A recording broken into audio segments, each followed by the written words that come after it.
Assalamualaikum warahmatullahi wabarakatuh. Alhamdulillah wassalatu wassalamu ala Rasulillah wa ala alihi wa sahbihi wa mawalah. Asyhadu an la ilaha illallah wahdahu la syarika lah wa asyhadu anna Muhammadan abduhu wa rasuluh la nabiyya ba'dahu. يا أيها الذين آمنوا اتقوا الله حق تقاته ولا تموتن إلا وأنتم مسلمون يا أيها الذين آمنوا اتقوا الله وقولوا قولا سديدا يصلح لكم أعمالكم ويغفر لكم ذنوبكم ومن يطع الله ورسوله فقد فاز فوزا عظيما. أما بعد. Ma'asyiral kiram, Bapak dan Ibu kaum muslimin dan muslimat yang dirahmati Allah Subhanahu wa taala. Alhamdulillah, kita bersyukur kepada Allah Subhanahu wa taala pada subuh ini, walaupun sejak semalam kita disiram, mudah-mudahan semakin subur iman dan Islam. Masih diizinkan untuk datang ke tempat ini untuk menikmati kebersamaan ini. Mudah-mudahan semakin menambah kita taat dan kepada Allah semakin dekat.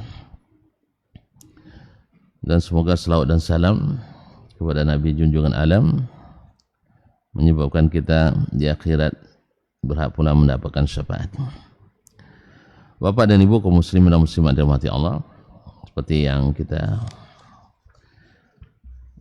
pelajari pada pekan yang lalu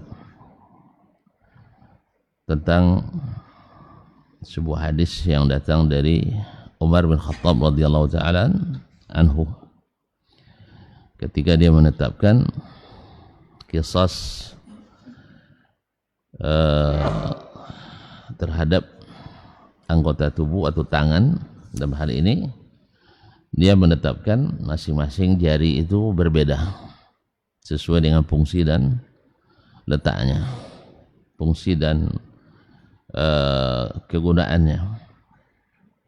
Maka ibu jari dia tetapkan 15 ekor unta, kemudian jari telunjuk 10, jari tengah 10, yang jari manis tinggal 9 karena lebih pendek dikit. Yang malangnya kelingking tinggal 6. Ini ijtihad dari Umar ibn Khattab radhiyallahu taala anhu. Lalu ada hadis yang diriwayatkan atau dari surat yang dikirim oleh Nabi sallallahu alaihi wasallam kepada Amr ibn Hazm, dan itu tercatat dan dipelihara dan diwarisi oleh keluarganya. Tulisan surat Nabi sallallahu alaihi wasallam itu, di situ disebutkan bahwa tidak ada pembedaan antara jari ibu jari, telunjuk, semuanya masing-masing ditetapkan oleh Nabi 10.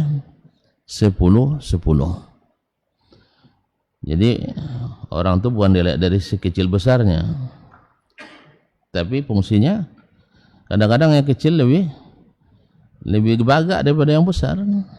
Coba usia, ini kalah ini nih. Sah?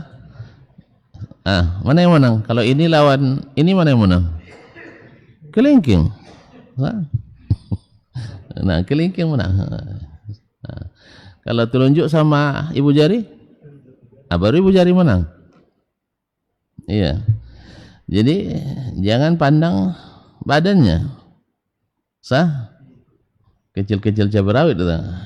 Jadi Nabi menetapkan sama.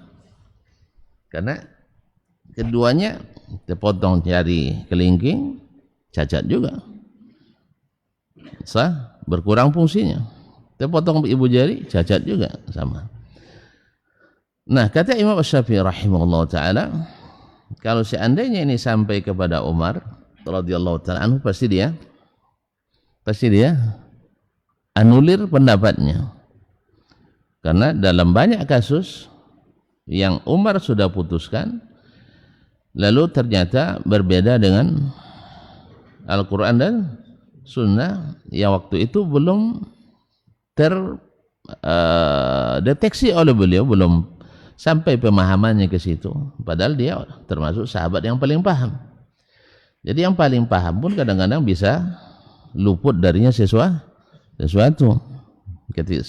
Misal ketika Umar radhiyallahu anhu datang kepadanya kasus suami mengadukan istrinya melahirkan 6 bulan pasca menikah. Tentu ada hak suaminya untuk sedikit curiga. Apa sebab? Iya, hamil itu biasanya minimal pada umumnya 9 bulan. Ada yang 9 tahun. Nggak ada. Serius, Pak. Ada yang 4 tahun. Tapi ini kasus langka. Ada yang 4 tahun. Nah, tapi kasus langka. Tapi pada umumnya 9 bulan. 9 bulan. Nah, sekarang 6 bulan. Patut curiga. Sah? Kalau Bapak kira-kira curiga juga kan? Iya, 6. Karena orang rata-rata 9. Tentu Umar radhiyallahu anhu membuat keputusan berdasarkan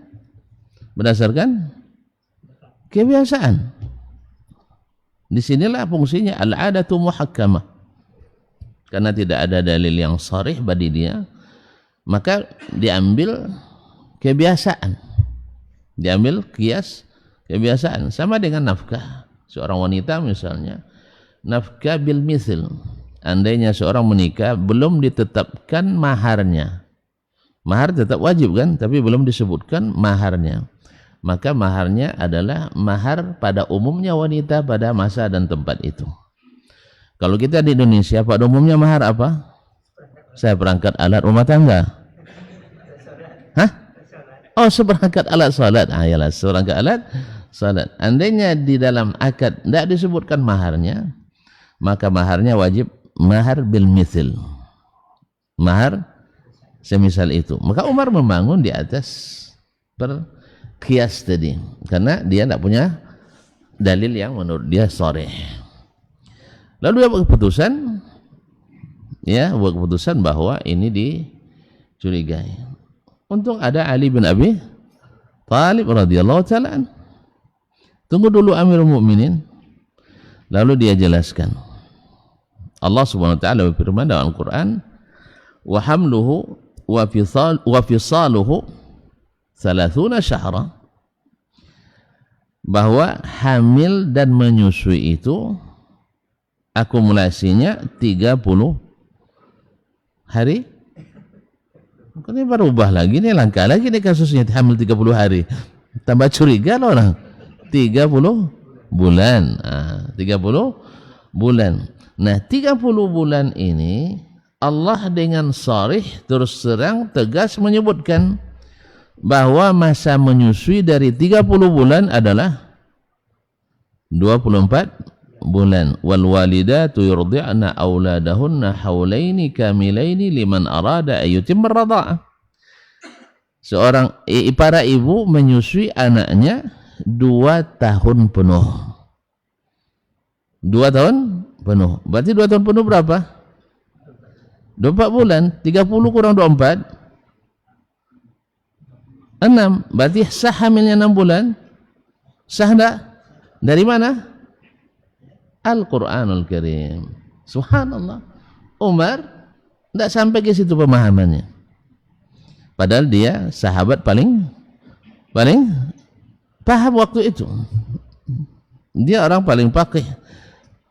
Untuk para sahabat setelah Abu Bakar adalah Umar. Tapi ada yang luput daripada ilmunya. Jelas? Akhirnya apa? Bertahan Umar dengan putusannya? Nah, akhirnya dia terima. Karena sahih. Begitulah ilmu itu. Jadi begitulah ilmu itu. Kalau dapat yang hak, kita harus kembali kepadanya. Nah, oleh sebab itu Imam Syafi'i dalam kasus lain lagi, Umar menetapkan mahar tak boleh lebih dari 400 dirham. Karena dia melihat gejala mahar semakin tinggi, orang semakin susah menikah. Akhirnya dia tanya kepada anaknya Hafsah, berapa mahar wanita istri Nabi yang paling tinggi? Ternyata maharnya, kalau tidak salah Zaid bin Jahsh, itu 400 dirham. Maka Umar membatasi mahar paling tinggi 400 dirham. 400 dirham sebenarnya mahal juga ya Pak ya. Hah? Berapa tuh? Dirham tuh 2,5 gram emas. Perak. 1 gram perak berapa? Enggak tahu saya dong. Hah? Ya, kita hitung jauh-jauh aja lah dulu. Hah? Biar 400 kali 2,5. 1.000 ya? 1.000. Perak berapa? Enggak tahu. Hah? Kalau dihitung ke emas itu kalau dalam rial sekitar 70.000. Tak salah saya, 35.000. Sedangkan peraknya 7.000. Berarti 1/5 ya. Anggap 1/5 aja ya. 1/5 dari harga emas. Perak apa? Emas berapa sekarang segram? 1.600.000 ya. 1/5 1.600.000. Payah baginya ya. Kalau udah dapat duit payah baginya. Hah? 300 ya, kali 300.000. Subhanallah. Kali berapa tadi? 1.000 ya. Salah enggak kita ya? 300 juta. 300 juta. Enggak usah lah 300 juta, 30 juta aja lah. Mahal enggak? Mahal, 30 juta aja mahal. Nah, 300 juta ya. Tapi ini belum pastiin, kita enggak tahu harga perak. Nah, lebih kurang lah. Anggap aja 30 juta. Mahal enggak? Bagi kita mahal. Sah? Nah, jadi Umar batasi itu paling tinggi. Paling tinggi. Kalau orang Arab Saudi hari ini kan maharnya rata-rata di atas 50.000. Sehingga ada sebagian kabilah sepakat membatasi di lingkungan mereka sendiri. Kalau menikah sesama mereka paling tinggi 50.000. Awak kalau bilang 50.000 lompat-lompat juga kita kegerangan ya. Cuman di sana rial masalahnya. 50.000 ya kali aja 4,5. Lebih kurang 200 juta. Kalau itu diterapkan di sini kayaknya lambat nih nikah.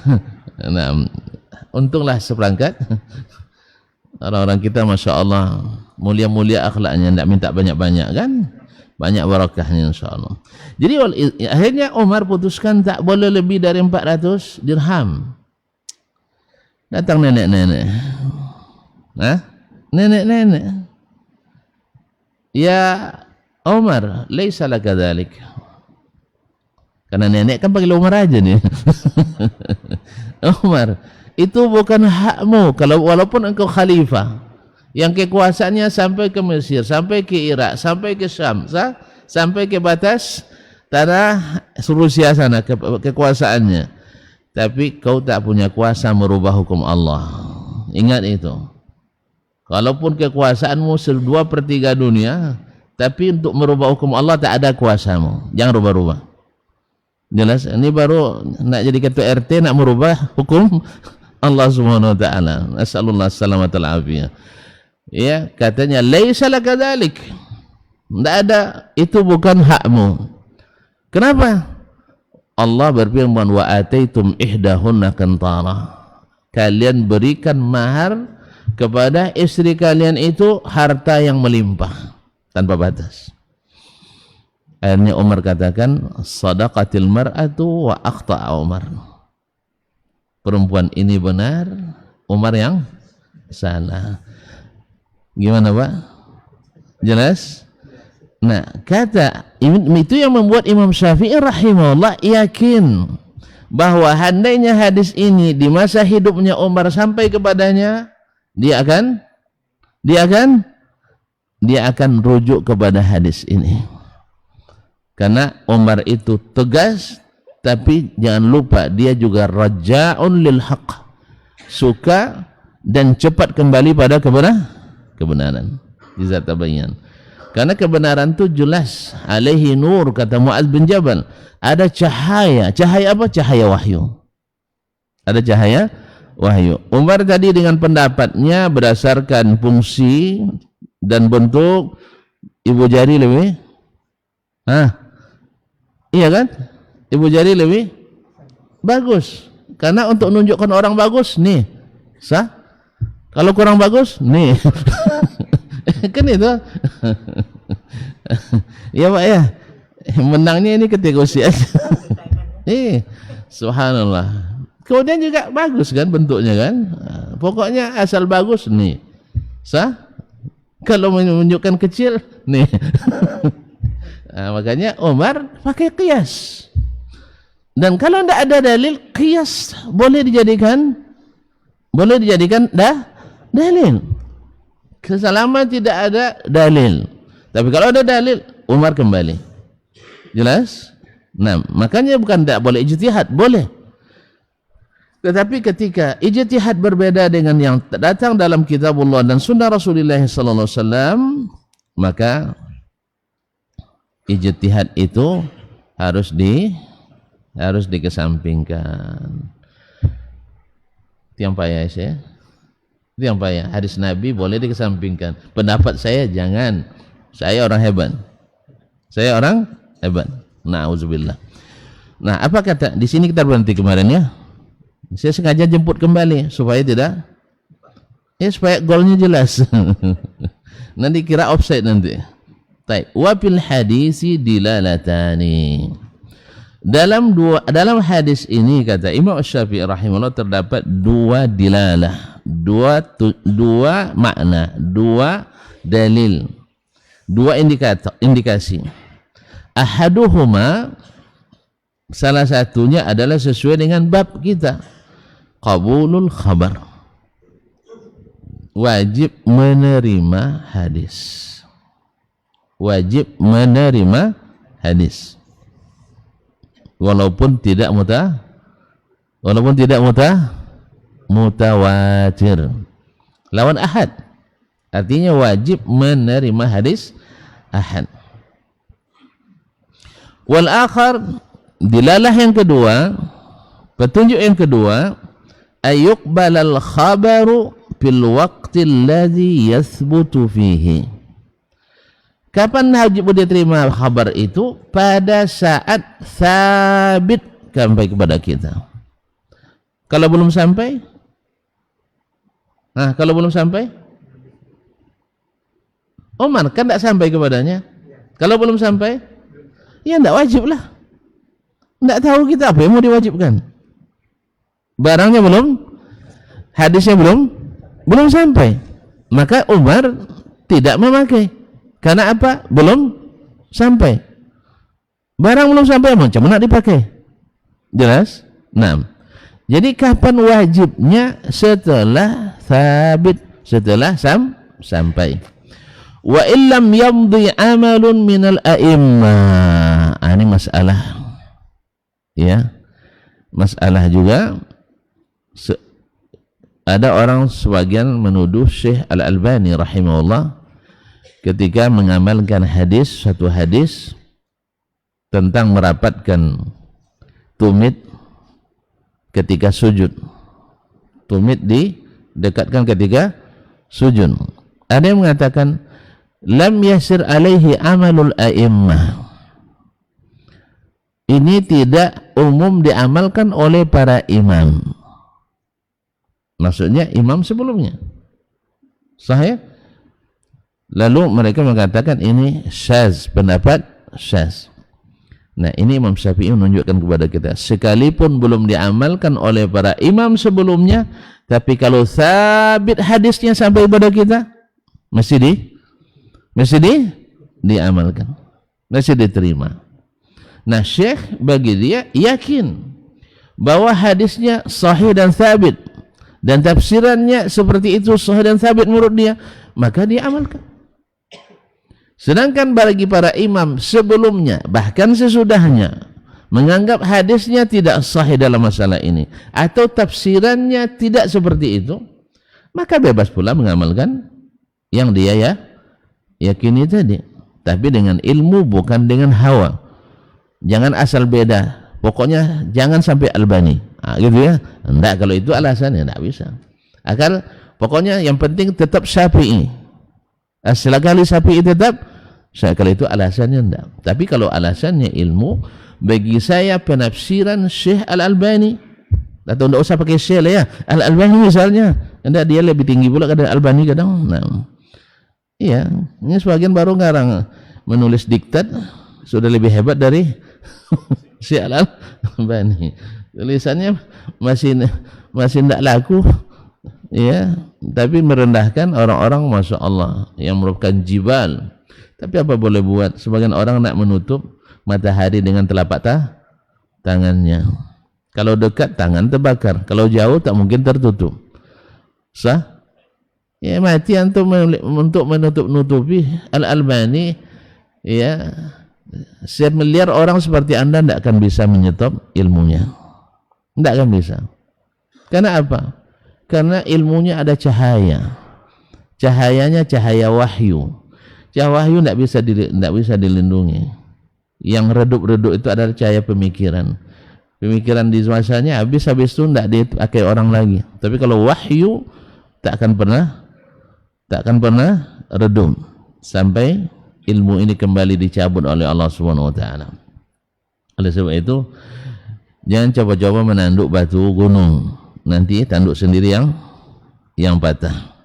Jangan coba-coba menutup mata hari dengan telapak tangan, nanti tangan antum yang terbakar. Kalau bisa, buat pula karya-karya sehebat karya beliau. Saat itu baru kami nanti hormat gerak. Ya. Tapi kalau hanya cerita, kami sudah puas dengan cerita-cerita kosong, dengan dongeng-dongeng dan khurafat itu. Kita tidak butuh. Kita butuh bukti. Ada hadis salah, beliau menghukumnya, betulkan dengan ilmu, kita akan terima. Tapi kalau hanya mengatakan Al-Albani mendaifkan hadis Sahih Bukhari, antum tidak selesai baca dari awal sampai akhir, iyalah gagal paham jadinya. Sah? Dibaca siaman takhir 5 halaman, 10 halaman, antum baca 1/4 halaman pertama saja, ambil kesimpulan, antumlah salah kesimpulannya. Jelas? Rumus salah, tentu kesimpulan salah. Allah musta'an. Ala kulli hal. Ada seorang profesor juga buat pertanyaan yang tak mungkin dijawab oleh Wahabi sedunia, katanya. Wah, tengok pertanyaan deh, anak SD saya jawabnya. Cuman kalau dia jawab tak pandai dia. Apa sebab? Karena dia salah rumus. Salah rumus tentu natijanya salah. Kita yang paham rumus dia dan punya rumus yang diwariskan dari Rasulullah SAW, akhirnya pertanyaan itu pertanyaan anak TK sebenarnya. Cuman kalau dijawab dengan secara berpikir dia, tidak bisa dijawab. Kita berbicara dengan wahyu, paling mudah dijawab. Mau tahu? Nantilah pembahasan lain yang sekarang. Iya, yang sekarang. Nanti tanya murid-murid saya. Kemarin saya sudah bahas di kelas 6. Dah? Di kelas apa kemarin? Kelas ilmu rijal. Kalau mereka tidak lupa. Kalau lupa, adukan ke saya. Baik. Yang sekarang panjang nanti. Kita sedang belajar ini. Bahwa Imam Asy-Syafi'i mengatakan bahwa hadis itu baru wajib diterima di saat sampai kepada kita dan sahih. Sebelumnya enggak, kita enggak kena dosa kita sebelumnya. Makanya kalau sempat guru-guru kita dulu enggak sampai ilmu ini kepadanya, kita doakan ghafarallahu lahum. Mereka belum sampai. Oh, mereka sampai sebenarnya tapi enggak sampai kepada kita, enggak juga wajib kita. Oh, mereka sampai lalu enggak diamalkannya, enggak mesti kita ikuti dia karena Nabi mengamalkannya. Kita tidak ada keterkaitan mutlak kepada guru, enggak ada. Kepada imam selain Nabi enggak ada. Yang keterkaitan mutlak itu hanya kepada Rasulullah sallallahu alaihi wasallam. Selama mereka masih mengaitkan kita ke Nabi, bersambung terus ke Nabi, kita ikuti. Tapi kalau sudah ambil jalan lain, ibarat usus buntu. Ya kita kembali ke usus besar. Jelas? Supaya nanti pencernaan kita tidak terganggu. Nanti terjadi tukak lambung nanti. Dah? Jadi oleh itu kaum muslimin dan muslimat, inilah mazhab Imam Syafi'i yang sesungguhnya itu. Setelah sampai hadis wajib diikuti, wajib diterima. Sekalipun tak diamalkan oleh imam kita sebelumnya. Kan dia bilang wa illam yamdi amalun minal a'immah. Sekalipun belum berlalu amalan para imam bimithlil khabaril ladzi qabilu, seperti hadis yang mereka terima itu. Bahkan seandainya pun sampai kepada imam tertentu, baik Syafi'i, Malik, Ahmad, Abu Hanifah, Sufyan Ats-Tsauri, Sufyan bin Uyainah, sampai hadis itu kepada mereka, lalu mereka tidak fatwakan dan tidak amalkan, dan kita buktikan dengan ilmu bahwa hadis itu tidak dinasakh atau tidak ada hadis lain yang bertentangan dengannya, kita katakan mohon maaf para imam, mungkin tuan-tuan lupa, mungkin tuan-tuan silap. Sah? Oh, silap mereka semua. Kalau semua tidak mungkin, tapi kalau sebagian mungkin.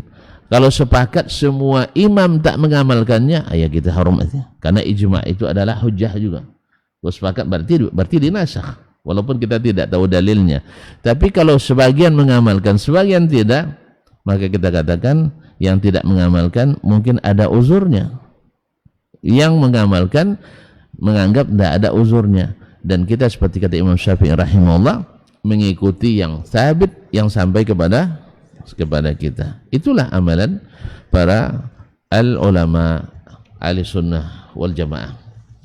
Kemudian yang kedua, wadilalatun ala annahu law madha aidan amalun min ahadin min al-a'immah thumma wajada khabaran anin nabiy sallallahu alaihi wasallam yukhalifu amala la taraka amalahu li khabari Rasulillah.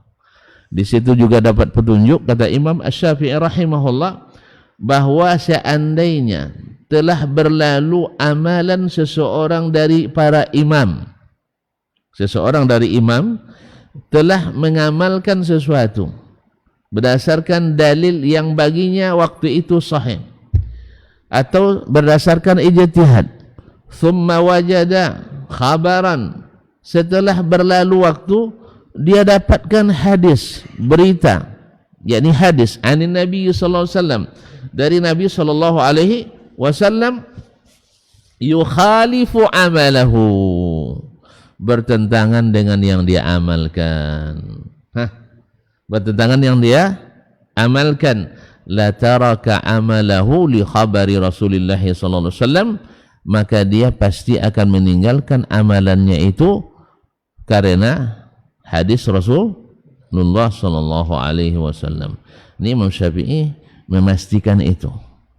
Kalimatnya la taraka, dia pasti akan meninggalkan amalannya yang berlalu itu karena bertentangan dengan hadis Rasulullah sallallahu alaihi wasallam. Inilah ruhnya mazhabnya Imam Asy-Syafi'i. Setiap masalah yarhamukallah yang bertentangan dengan hadis Rasulullah, yang sebelumnya belum sampai, sekarang sampai, maka wajib meninggalkan pendapat atau amalan itu. Ini menurut siapa? Imam Asy-Syafi'i. Berarti kira-kira orang yang mengatakan sekali Syafi'i tetap Syafi'i, sepaham tak dengan Imam Syafi'i? Tidak sepaham dengan Imam Syafi'i.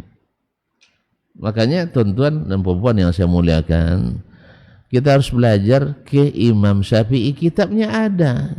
Ini katakan masalahnya hanya sampai pada Pak PI banyak.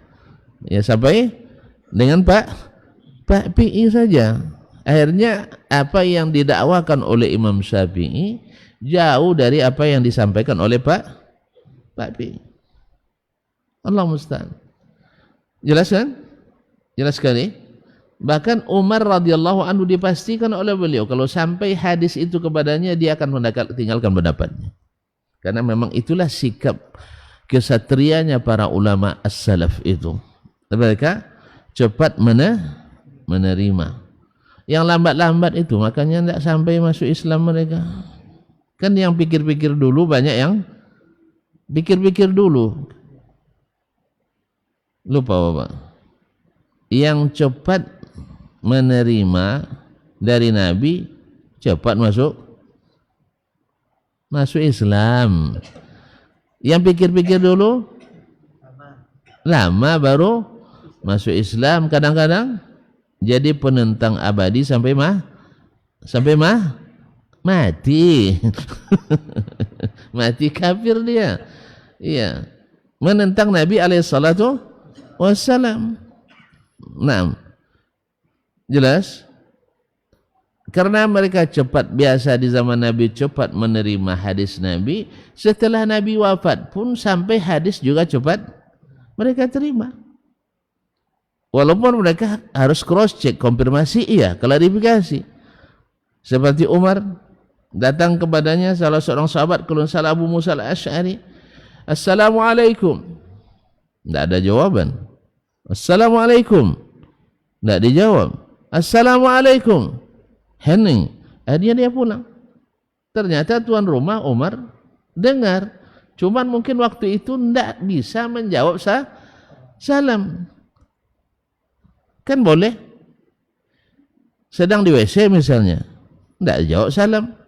Atau sedang rapat di dalam rumah. Iya, orang dalam rumah kita nggak tahu urusannya kan? Kan banyak urusannya. Nah, tidak dijawab salam. Atau dia tidak siap terima tamu. Paham sih? Nah, kita sedang puasa. Nah, jadi tidak dijawab salam. Nah, yang Abu Musa radhiyallahu anhu tahu karena petunjuk Nabi, kalau tak dijawab pulang. Jangan marah-marah. Ini mentang-mentang Amirul Mukminin tidak jawab salam katanya. Demo pula sudah itu. Janganlah. Itu yang masalah kita. Tidak sesuai dengan keinginan kita, demo lagi. Nah, lalu dia pulang karena petunjuk Nabi, fa'in uzina lahu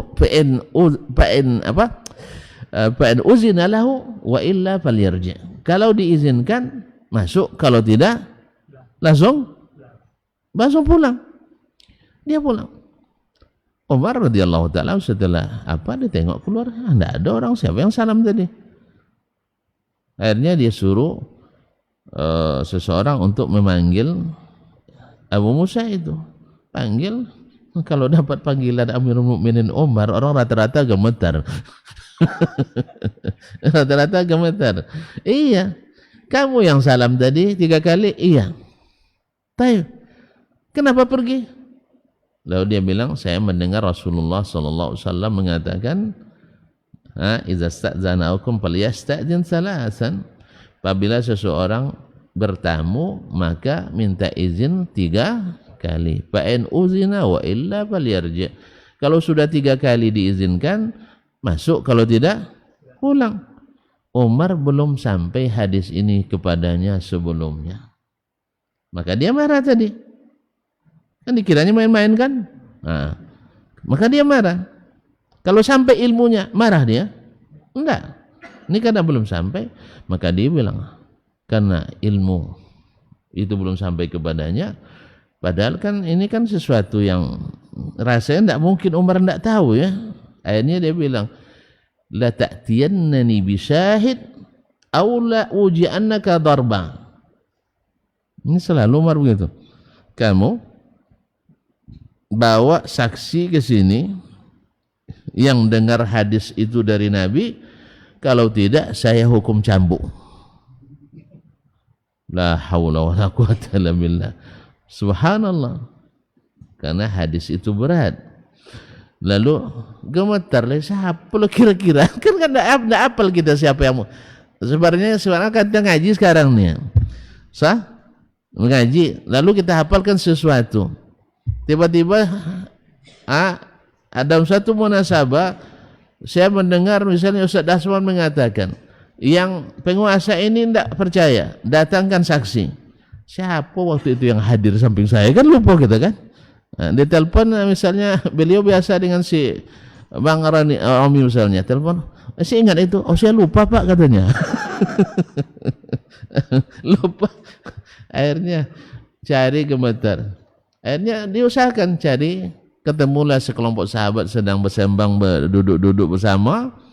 Lalu ditengok, apa pucat kawan? Kenapa pucat katanya? Apa katanya? Saya baru tadi ke tempat Umar bin Khattab, lalu begini kisahnya. Dia minta harus datangkan saksi, kalau enggak saya kena hukum. Subhanallah. Alhamdulillah, ya kan? Sumur digali, air datang, pujuk dicinta, ulam tiba. Ternyata mereka semuanya mendengar dari Nabi SAW. Jadi kadang-kadang kaum muslimin, kadang-kadang seperti kata pepatah Arab, rubbama tajidu fil nahri ma la tajidu fil bahri. Kadang-kadang kau dapatkan di sungai yang kecil sesuatu yang tak kau dapatkan di lautan yang luas. Umar luas ilmunya, tapi ini tidak ada dalam kamus ilmu beliau karena belum diajarkan, belum sampai kepadanya. Sedangkan Abu Musa, walaupun sebenarnya beliau laut juga dari sisi ilmu, tapi tidak seluas Umar. Tapi ilmu ini apa dapat beliau? Semua kami mendengarkannya dari Nabi SAW. Akhirnya bangkitlah yang paling muda di antara mereka menemani Abu Musa. Lalu setelah itu Umar baru mengatakan, wallahi inni la attahimu, demi Allah saya tidak curiga dusta kamu, saya tidak curiga pada kamu hai Abu Musa, walakinnal haditha an Rasulillah SAW syadid, tapi menyampaikan hadis dari Rasulullah itu bukan sembarangan, harus teliti. Makanya saya minta harus ada yang, karena masalahnya perkara umum ini, adab umum, lalu kok saya tidak tahu, kamu sendiri yang tahu, patut saya untuk memeriksa, apalagi dia Amirul Mukminin. Setelah dia dengar, selesai masalah. Besok Umar mengamalkan hadis itu, walaupun sebelumnya beliau tidak mengamalkannya. Jelas ya? Jelas? Jadi Umar saja yang keras begitu, tunduk pada hadis Nabi. Awak keadaannya lembut tapi tidak tunduk sama hadis Nabi. Lembut dakwanya katanya, cuman pas datang hadis dia berkelit-kelit dia. Oh saya tidak gitu tuh, Nabi itu maksudnya begini, akhirnya ujungnya tak mengamalkan hadis Nabi. Disuruh sholat jemaah, sholat jemaah itu kan sunat, ngajar itu wajib. Dikiranya Nabi tidak pernah ngajar ya. Tapi kalau ngajar di universitas memang tidak. Ya, Nabi tidak pernah ngajar di kampus, kan kampus nggak ada istilahnya waktu itu. Ada dulu sekolah tinggi, nggak ada ya. Nah, tapi Nabi ilmunya tinggi. Nabi pernah ngajar? Nggak pernah ngajar. Itu apa dia menggelangnya? Ngajar di kampus ya nggak ada. Tapi Nabi ada ngajar, ada berdakwah, ada kesibukan. Iya ada. Tapi apakah kesibukan itu membuat beliau untuk meninggalkan sholat jemaah?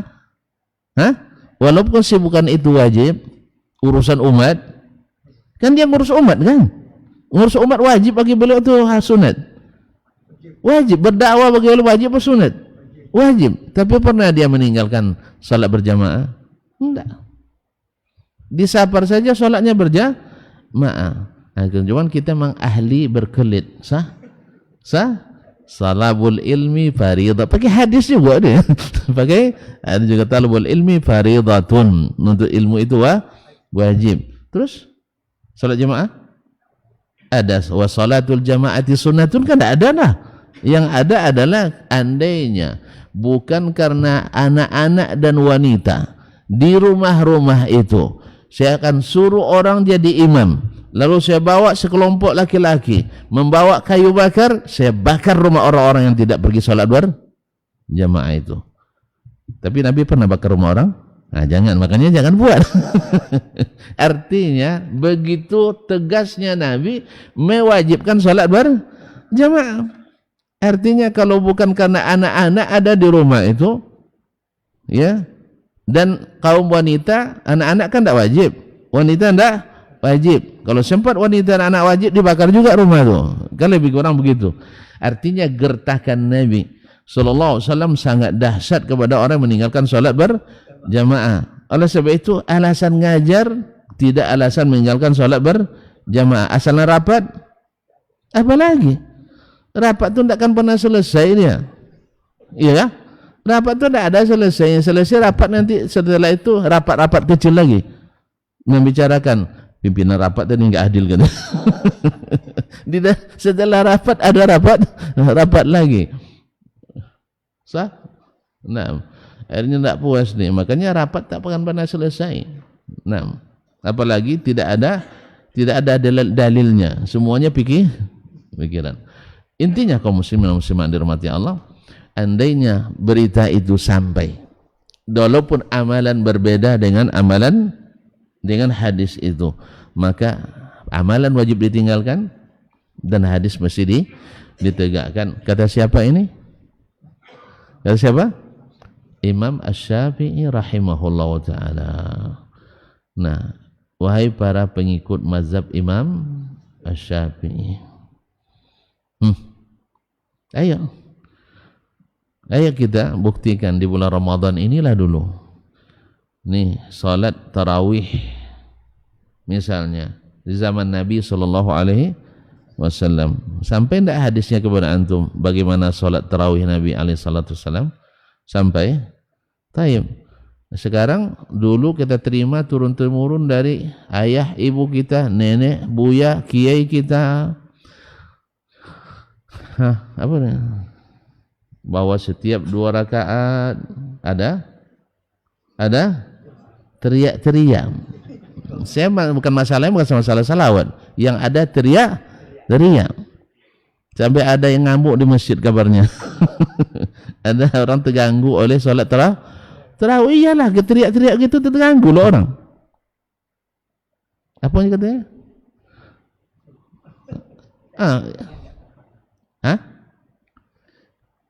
Dia kan ada teriak-teriak. Sallu ala apa? Nah, saya pada lupa pula. Dah lama. Teriak-teriak. Yang kedua, sejak kapan pula adanya Bilal yang mimpin doa?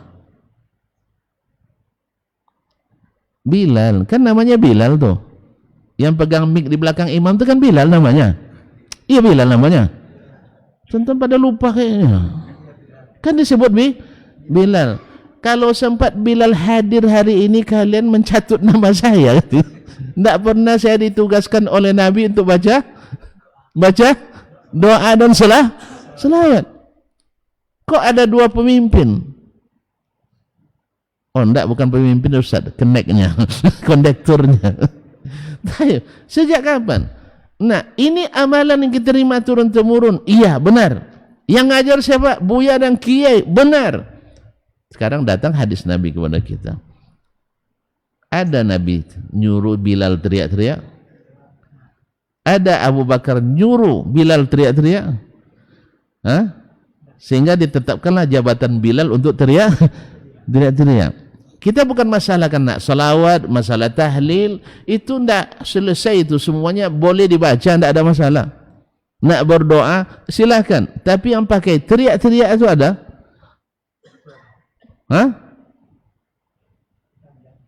Ada? Tidak, berarti yang sahih dari Nabi tidak ada, kita tinggalkan, selesai. Dulu Ustaz mimpin mau Ustaz ini, ya dulu kan tidak tahu dah.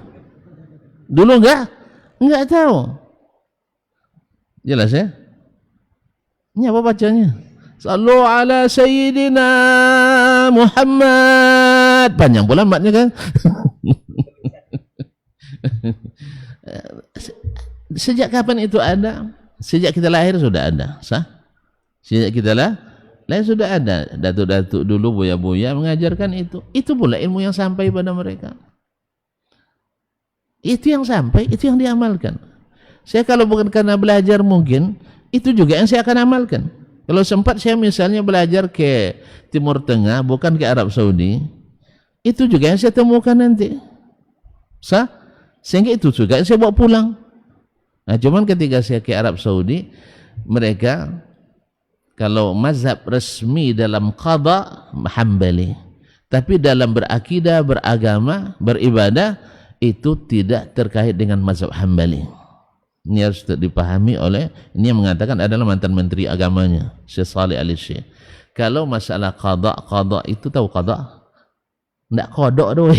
Qada pengadilan. Peradilan itu memakai mazhab Hambali karena peradilan itu biasanya harus ada hukum berketetapan apa? Ketetapan apa istilahnya? Hukum itu harus tetap. Hukum itu harus tetap. Jadi tidak berubah-ubah. Nah, sedangkan kalau masalah akidah, masalah ini tidak mengacu pada satu mazhab. Mereka mengacu pada pemahaman as-salafus salih. Makanya kadang-kadang dirajihkan yang mazhab Syafi'i. Misalnya yang dianut pada umumnya ulama Arab Saudi hari ini menghadiahkan pahala itu tidak sampai kecuali yang ada dalilnya dari hadis-hadis Nabi sallallahu alaihi wasallam. Jelas?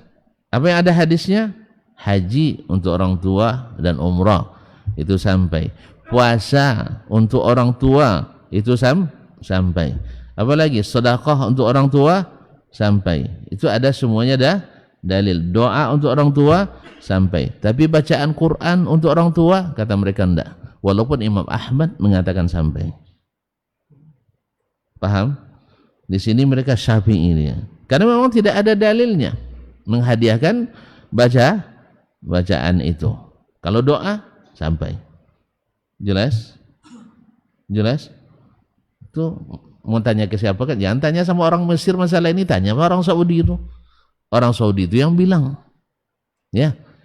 Mereka yang mengamalkannya. Oh enggak, orang Sudan lebih tahu tentang Saudi daripada orang Saudi. Ya payah saya lagi. Ya? Mereka bilang kalau dalam masalah hukum peradilan itu punya mazhab tetap mazhab Hambali Ahmad bin Hanbal. Tapi kalau dalam masalah akidah, masalah ibadah, masalah lain-lain yang tidak berkaitan dengan pengadilan itu tidak terikat tidak terikat dengan mazhab tertentu, tidak Hambali semuanya. Jelas?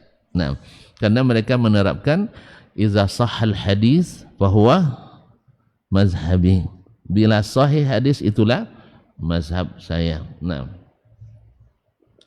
kemudian wadilalatun ala anna hadis Rasulullah SAW yathbutu binafsihi la bi'amali ghairihi ba'dahu, bahwa hadis Nabi itu sahihnya secara independen, tak terpengaruh oleh amalan selain Nabi. Maknanya apa? Sekalipun tak diamalkan orang, jelas?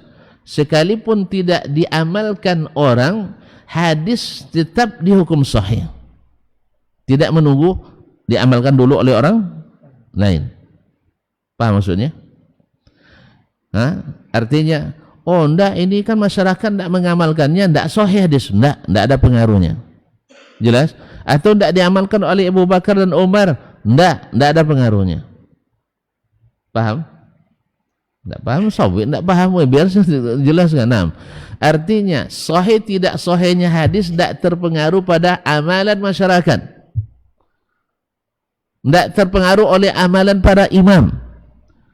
Tapi dengan syarat-syarat diterimanya hadis. Apa syarat terima hadis? 5. Enggak sikonya. 1, sanadnya bersambung. 2, perawinya semuanya adil. Arti istiqamah agama dan muruahnya. Yang ketiga, perawinya semuanya dhabit. Dhabit artinya hafal atau catatannya terjaga. Hafal atau catatannya terjaga. Kemudian tidak syaz, artinya bertentangan dengan riwayat perawi yang lebih thiqah, dan tidak ada illah, artinya tidak ada cacat dalam periwayatan. Orangnya boleh thiqah, ternyata salah dalam meriwayatkan. Gimana tahu salahnya riwayat? Dengan membandingkan dengan riwayat yang lain. Karena kalau sudah dibandingkan riwayat yang lain, misalnya tuan-tuan ini hadir 50, tiba-tiba satu meriwayatkan berbeda dengan riwayat 49 orang. Yang satu bilang Ustaz Dasman menghalalkan ini, yang satu bilang enggak, beliau tak menghalalkan, hanya menukil orang lain yang menghalalkan. Sah? Mana yang diterima? Yang satu tuh. Hah? Yang 49. Kecuali ada indikasi yang 49 itu waktu itu tidur semua. Itu iyalah. Ada keterangan lain. Yang bangun waktu itu hanya satu orang, PED aja, yang lain ngantuk semua sebab bulan puasa katanya. Jadi kalau sudah terbukti begitu ada indikasi lain. Dan ini tidak satu sebab. Kalau Imam Al-Hazimi menyebutkan lebih dari 60 sebab tarjih yang harus dipertimbangkan dalam menentukan atau menguatkan suatu riwayat dari riwayat yang lain. Bahkan Imam As-Silafi menyebutkan lebih dari 100 asbabut tarjih. Jelas? Muhafal? Belajar gitu. Nah, jadi kaum muslimin, jadi kadang-kadang di sini dipakai ini kaidah, di sini kadang di sini dia dhabitnya. Tidak sama semuanya. Dan itu tentu ahlinya yang lebih tahu cara menggunakannya. Jangan dipaksakan seperti pengetahuan kita. Ada sebuah kapal mati mesinnya semua, 4 mesinnya mati. Akhirnya kaptennya bingung gitu. Akhirnya dibuat pengumuman seperti di pesawat kan, kalau ada yang sakit, penumpang yang dokter tolong, ya ada istilahnya itu. Ini sekarang siapa yang teknisi yang bisa menghidupkan mesin, saya beri $200.000. Karena dia panik. Akhirnya terbaca $200.000. Mungkin maksudnya $2.000. $200.000 terbaca $2. Rupanya ada Pak ahli di situ. Dia minta, bawa saya penokok atau penokok, apa namanya? Palu.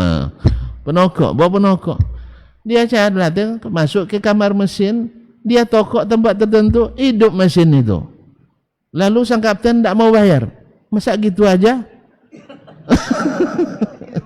Kan itu kadang kita kan, gitu aja segitu kok mahal sekali bayar, tidak mau dia bayar.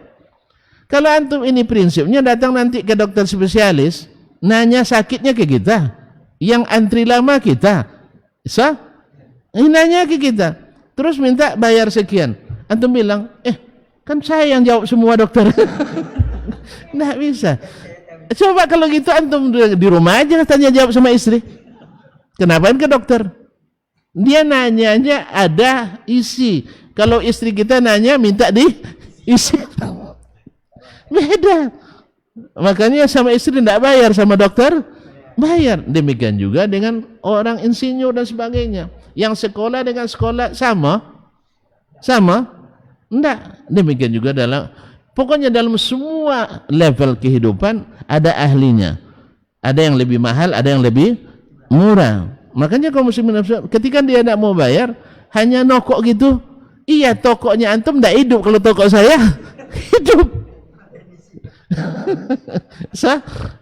Makanya tokokan saya beda dengan tokokan Anda. Orang sakit, orang pakai toto, ya, aktif langsung. Kalau kita pakai tumbuk, tidak aktif. Tentu yang numbuk tidak dibayar, yang noto dibayar. Mahal apa murah? Ya tergantung kalau orang itu nak mati, berapapun dia mau siap bayar. Jadi demikian kaum muslimin muslimat dimati Allah. Jadi harus dengan keahlian, bukan main tidak mungkin rasanya, tidak main rasa-rasa aja. Ini ilmu salahnya, ini ilmu. Jelas? Baik, jadi kata Imam Syafi'i rahimahullah ta'ala, wa dilalatun ala anna haditha Rasulullah yathbutu binafsihi. Dia sabit dengan sendirinya, berdiri sendiri, tidak memerlukan dukungan amal orang. Walaupun seorang sedunia tak mengamalkannya, tapi kalau hadisnya sahih, tetap sahih. Tetap sahih. Karena mungkin dari 2 miliar umat Islam, 1.900.000.000 tidak mengamalkan. Yang mengamalkan mungkin 2 orang saja, bisa. Tapi semua meninggalkan tidak mungkin. Semua meninggalkan tidak mungkin. Kenapa? Yang 1.900.000 ini, 1.900.000 ini menerima masing-masing ikut-ikutan semuanya. Yang ini dengan ilmu. Maka hadis Nabi hujjah walaupun 2 miliar tidak mengamalkannya. Jelas? Pahamnya? Kata siapa? Kata Imam Asy-Syafi'i rahmatullahi taala alaih, bahwa sahih tidak hadis bukan pengaruhnya pada amalan orang. Ini kadang-kadang ada kan, ini orang-orang yang tidak berilmu juga, orang-orang Wahabi itu kalau sesuai amalnya sahih hadisnya, kan itu. Kalau tidak sesuai dengan amalannya dhaif hadisnya. Makanya ketika kita bicara tentang hadis kunut subuh lalu kita sebutkan hadis dhaif, itulah kerjanya mendaifkan hadis orang katanya. Hadis itu hadis Nabi, bukan hadis orang. Kalau yang sahih kita katakan sahih, yang dhaif kita katakan dhaif. Tidak terpengaruh oleh amalan orang kampung saya. Kalau harus nunggu dulu orang kampung saya, misalnya baru saya sahihkan hadis tentang tidak kunut subuh selamanya, tunggu dulu orang kampung tidak kunut dulu. Itu maknanya kita mengaitkan kesahihan dengan amalan orang lain. Tak, hadis itu tak terpengaruh oleh amalan orang, tak diamalkan. Kalau dia sahih tetap sahih, jelas. Maka dia independen, tak terpengaruh oleh amalan orang Islam. Ada hadis yang tak diamalkan oleh sebagian umat Islam? Ada. Apa contohnya? Apa contohnya? Sebagian besar umat Islam tidak mengamalkannya.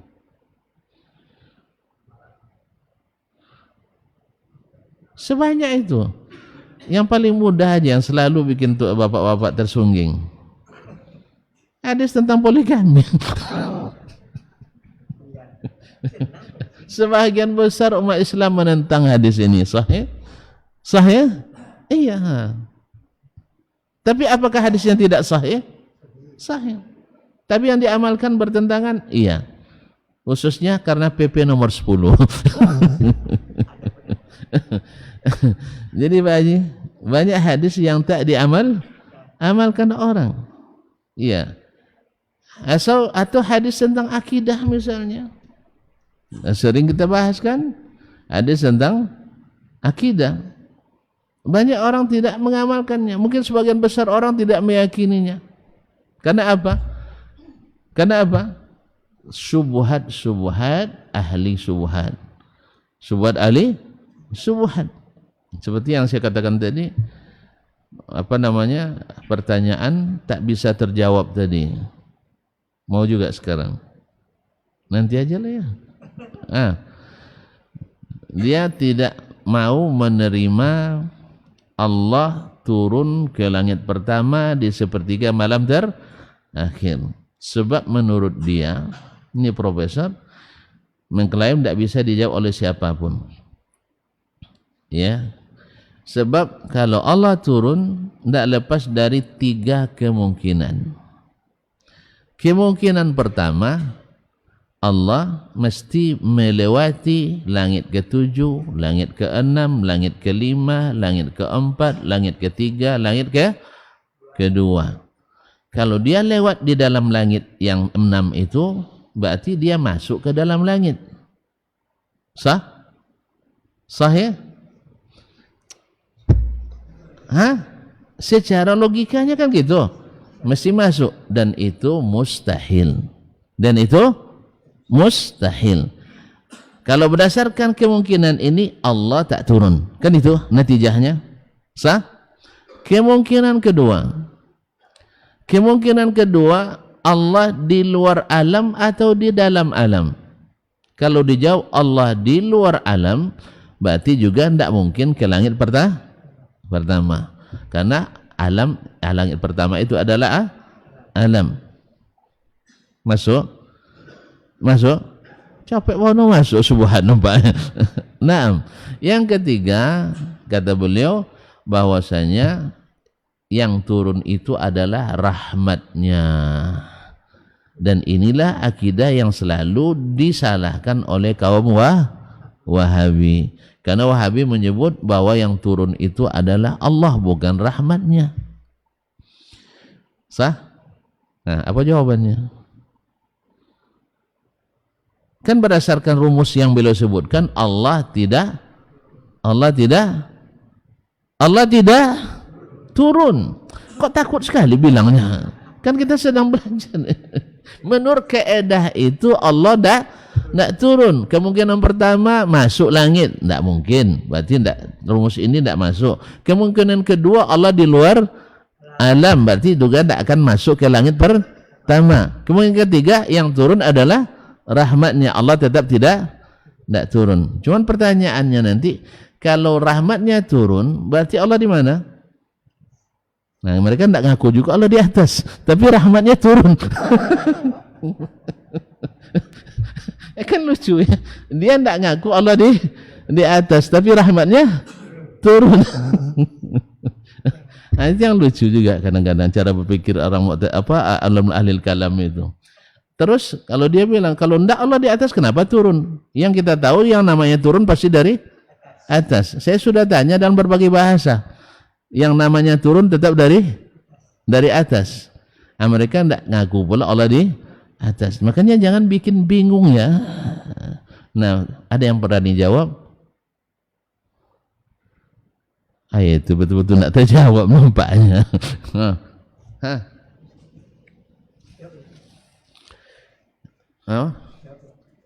Jawablah dengan logika bapak, kan lebih tua. Yang tua kan lebih pintar dari yang muda. Nah. Silakan. Nah, gimana jawabannya? Gimana? Banyak asam garamnya. Nah. Kalau kami umur belum setahun jagung, belum darah, belum setampuk pinang. Gimana jawabannya Pak ini? Betul-betul kalah gitu. Pertama saya katakan akidah Allah turun ke langit pertama itu bukan akidah Wahabi. Wahabi itu baru abad ke-12 Hijriah. Tapi ini datang dalam hadis-hadis Nabi. Hadisnya diriwayatkan oleh imam yang 6. Ashabul Kutubus Sittah, masuk Bukhari dan Muslim. Tidak ada ragunya. Yang kedua, yang meriwayatkannya ramai dari sahabat. Yang ketiga, dengan redaksi yang berbeda. Kalau redaksinya banyak dalam ilmu bahasa, tidak boleh ditakwilkan. Ada yang menakwilkan berarti dia melanggar kaedah-kaedah bahasa Arab. Tidak menghormati kaedah bahasa Arab yang mereka buat sendiri. Itu yang pertama. Yang kedua, ini saya katakan yang paling mudah dijawab. Di mana sulitnya?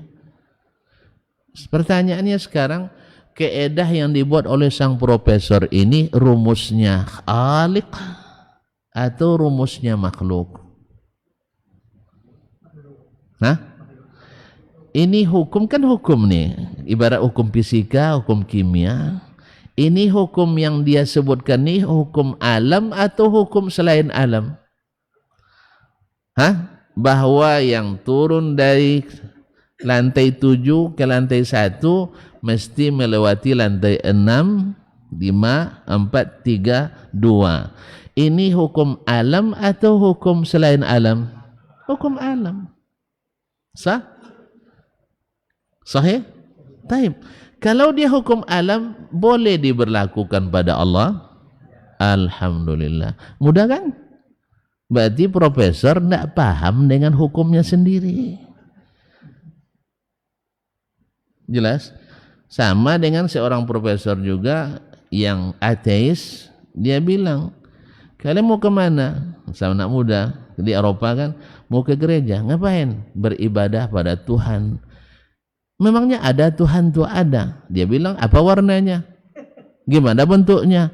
Tentu tidak bisa, Tuhan tidak bisa kita ketahui karena dia tidak jelaskan itu pada kita. Kalau gitu Tuhan kalian nggak ada. Untuk anak-anak muda itu berani pula. Prof mau kemana? Ngajar. Pakai apa? Pakai ilmu. Ilmu prof ada? Ada. Bagaimana bentuknya? Gimana rasa? Gimana baunya? Baru bingung dia jawab. Berarti prof nggak punya ilmu. Dia ada dasarnya. Prof punya akal apa tidak? Bagaimana prof mengatakan bahwa Tuhan itu tidak ada? Menurut akal saya, akal prof ada. Ada. Di mana tempatnya? Apa baunya? Bagaimana bentuknya? Bingung profesor. Berarti profesor nggak punya akal. Kalau harus tahu dulu bentuknya, tahu baunya, bagaimana rasanya, semuanya baru dipercayai, antum tak akan pernah menjadi orang beriman. Sah? Sahih? Antum nak tahu azab kubur, masuk kubur dulu. Rasakan dulu. Mau? Mau? Saya tak mau saya. Saya cukup percaya dengan apa yang diberitakan oleh yang dapat berita dari yang mengetahui yang gaib dan yang nyata. Itu Rasulullah sallallahu alaihi wasallam. Sekarang masalah Allah turun ke langit pertama, yang mengatakan itu yang pernah ke langit. Siapa? Rasulullah.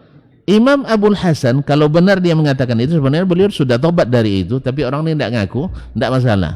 Kita keluarkan Abu Hasan. Ya, Imam Abul Hasan rahimahullah al-Asy'ari pernah ke langit? Pernah ke langit?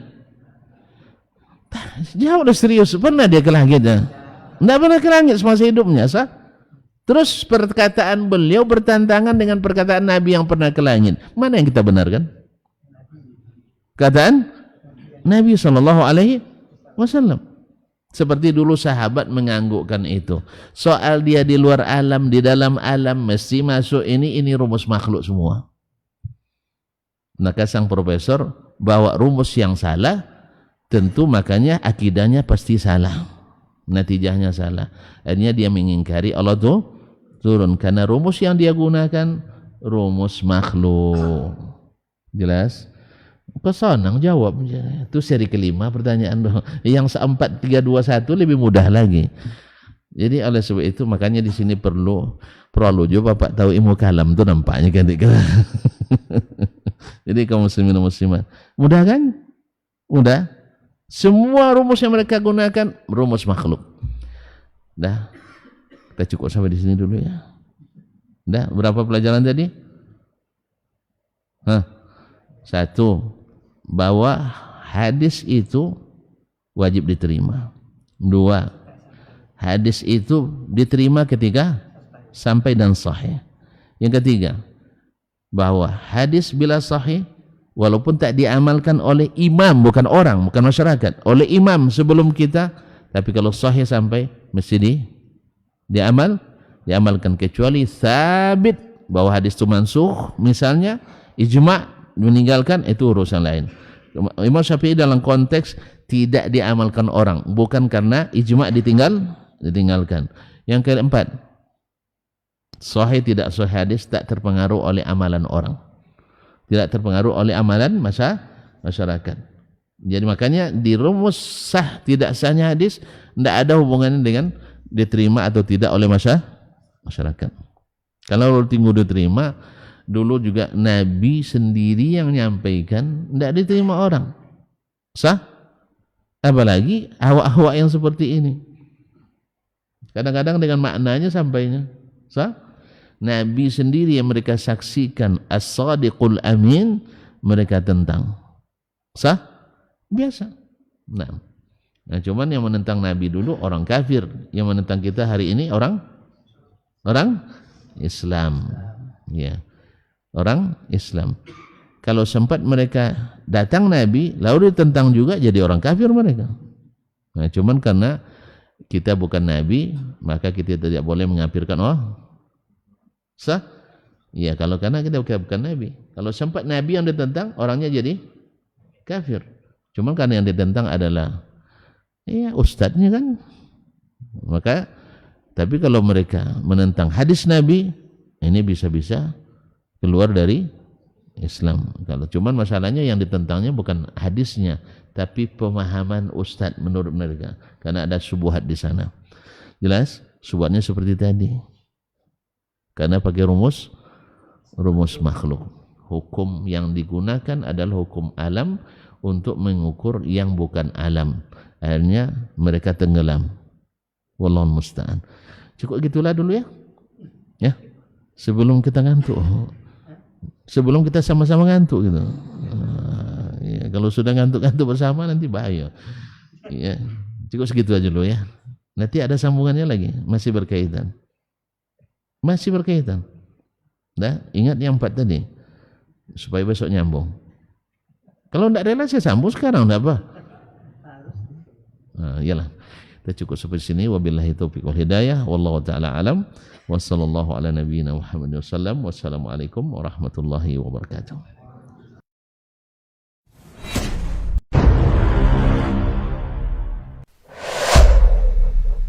Dunia dan seisinya ini bagi Allah tak sama nilainya dengan sebelah sayap lalat.